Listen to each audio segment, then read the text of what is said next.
one of the things that really used to annoy me was shaving. I'd always sort of had, and this is late 80s, early 90s, sensitive skin, and razor blade technology and what we call shaving software technology wasn't then what it is now. It was cans of rubbish foam made out of chemicals, and it was razors made by Bic or Wilkinson Sword, which was almost as big as sort of Gillette then, but the performance of them wasn't very good. So long story short, came across an oil, a shaving oil, and decided to develop an oil to shave with, a natural exotic essential oil, which when you look at it now, when you count the stepping stones back, was absolutely bang on the money, because it's very carbon footprint friendly, it's very green, it's very natural, it's in a tiny little bottle. This is sort of a bigger version of it, it's a hybrid oil. But we developed this shaving oil, and you know, basically I went out and got the books and read about essential oils and mixed it at home, and didn't have £2,000 to bottle the first set of oils, so spent 2 weeks hand bottling 9,600, and my girlfriend did 500, and my ironing lady, her ironing lady, because I didn't have any money, her ironing lady did 100, and that saved us some money, and that got us into product. Then when I then came to need to sell this King of Shaves product to multiples like Boots, initially to Harrods and to Bentall's, and then into Boots, Tesco, Sainsbury, it was a question of persistence, phone persistence, picking up the phone, making the call, convincing the buyer. If you'd rewind, you'd try and work with people who would be, in your inflated opinion of yourself, as good as you are, but those, you know, those faults in other people, it's always very hard to see the faults in yourself. I mean, it's like when you write a book, you're your own worst editor of a book. You'll write something that you think is a piece of fabulous copy, and then some guy comes along and just kills it and reworks it and rewrites it, and you think, oh, yeah, that maybe wasn't so good after all, and that's happened to me quite a few times.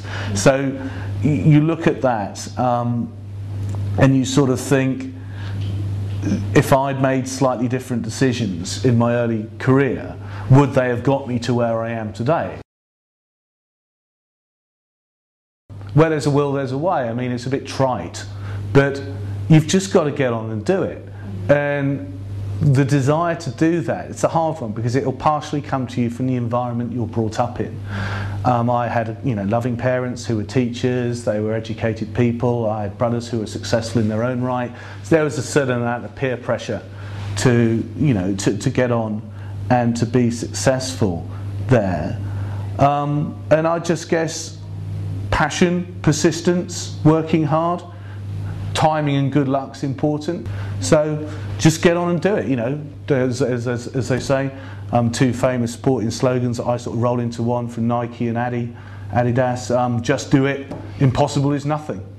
And that's where King of Shaves will go, hopefully, in its fight against Gillette in the not too distant future.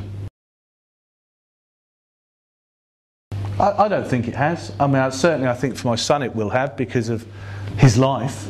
I mean, he's just been out to Grenada with his mum, he comes back, he goes out to Antigua and he comes back. I mean, that's just the way, I guess, money buys you privilege and the ability to do stuff.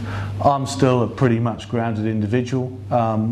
You know, I don't drive around in loads of fancy cars, and I don't have loads of fancy stuff, and I just get on and do things.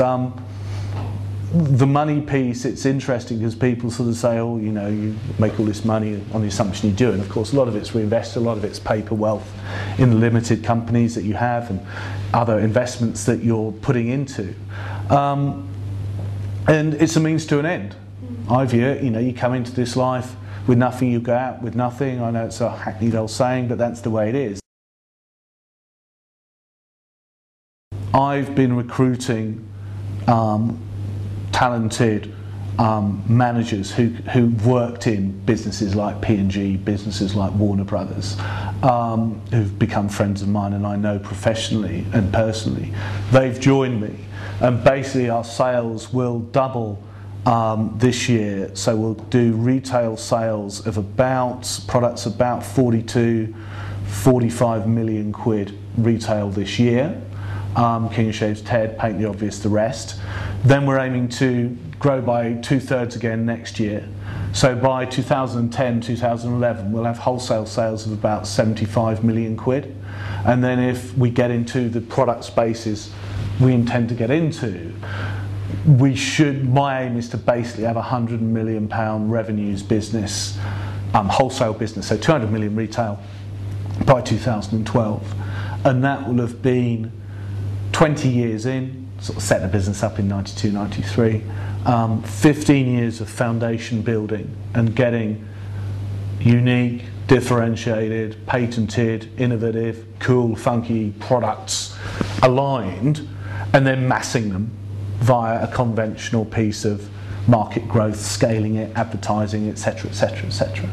So there'll be substantial growth, I think, and hopefully that'll be aligned with profit, although it's always challenging to match the profit with the growth because of the amount you have to reinvest, especially when you're competing with people like Procter & Gamble and Unilever and Beiersdorf, who can just spend huge amounts of cash at you.